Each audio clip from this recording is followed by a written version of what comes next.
இப்போ பார்த்தீங்கன்னா மெக்சிகோ கடற்கரையில், அதாவது மெக்சிகோ தென்மேற்கு கடற்கரையில் பார்த்தீங்கன்னா 2 மீனவர்களை 5 நாளுக்கு அப்புறம் 5 நாளுக்கு அப்புறம் மீட்டிருக்காங்க. அவங்க எப்படி மீட்டாங்க, என்ன பண்ணாங்க அப்படிங்கிறத நான் சொல்கிற சேனலை சப்ஸ்கிரைப் பண்ணி வச்சுக்கோங்க. இது போன்ற வீடியோக்கள் நீங்கள் அனைத்து ஒன்றும் பார்த்து கொண்டு இருக்கலாம்.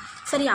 அந்த தென்மேற்கில் என்ன பண்ணாங்கன்னா, மீனவர்கள் வந்துட்டு மீன் பிடிக்க போகும்போது படகு கவிழ்ந்து அவங்க விழுந்துட்டாங்க. ஆனால் அவங்கக்கிட்ட ஒரு குளிரூட்டக்கூடிய பெட்டியில் அந்த பெட்டிக்குள்ளே 2 பேருமே இருந்துக்கிட்டாங்க.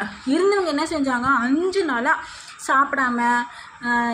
சாப்பிடாம தூங்காமல் 5 நாளாக அவங்க உயிரோடு இருந்திருக்காங்க. அதுக்கப்புறம் தான் வந்துட்டு அவங்கள காப்பாற்றி கொண்டு வந்திருக்காங்க. இவங்களுக்கு பார்த்திங்கன்னா ஒருத்தருக்கு 53 வயது, ஒருத்தருக்கு 32 வயது. டொனோலா பகுதியை சேர்ந்தவங்க தான் அவங்க. இவங்க எப்படி 5 நாளாக உயிரோடு இருந்திருப்பாங்க அப்படிங்கிறது இந்த நியூஸில் ட்ரெண்டிங். என்ன அப்படின்னா, கண்டிப்பாக நீங்கள் இந்த நியூஸை பார்த்துருப்பீங்க. இதில் நாம் என்ன தெரிஞ்சுக்கணும் அப்படின்னா, 5 நாளாக அவங்க வந்து உயிருக்கு போராடி இருக்காங்க. சரியா? அவங்க வந்துட்டு மீட்கப்பட்டதுக்கப்புறம் சொல்லியிருக்காங்க, என் குடும்பத்தை நாங்கள் பார்ப்போமா என்ன அப்படின்னு. அந்த 5 நாளாகவும் அவங்க வந்து உயிரோடு இருந்துக்கு என்னெல்லாம் பண்ணியிருப்பாங்க.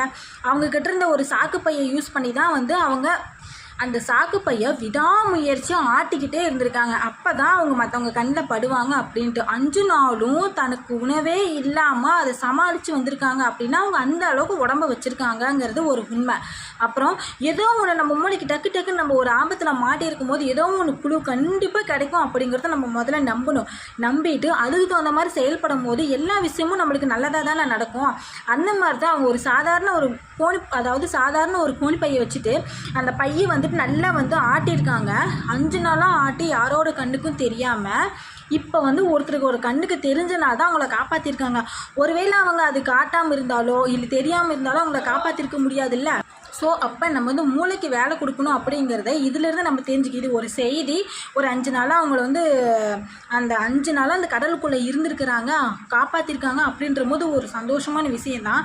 எவ்வளோ கஷ்டப்பட்டிருப்பாங்க அப்படிங்க. ஆனால் அவங்க என்ன யூஸ் பண்ணாங்க, ஏதோ ஒன்று கிடைக்குமா அப்படின்னு டக்குன்னு யோசிச்சு அவங்க ட்ரை பண்ணிகிட்டே இருந்தாங்கல்ல, அங்கே தாங்க பெஸ்ட்டாக தெரியுறாங்க அவங்க. ஸோ வந்துட்டு இது வந்து நம்ம என்ன செய்யணும், மூளை யூஸ் பண்ணணுங்கிறது ஒரு விஷயத்தை நம்ம மாட்டிக்கிட்டோன்னா ஏதாவது ஒன்று கிடைக்கும், நம்மளோட மைண்டு திங்கிங்கில் இருக்கணும். சரிங்களா? Thank you so much.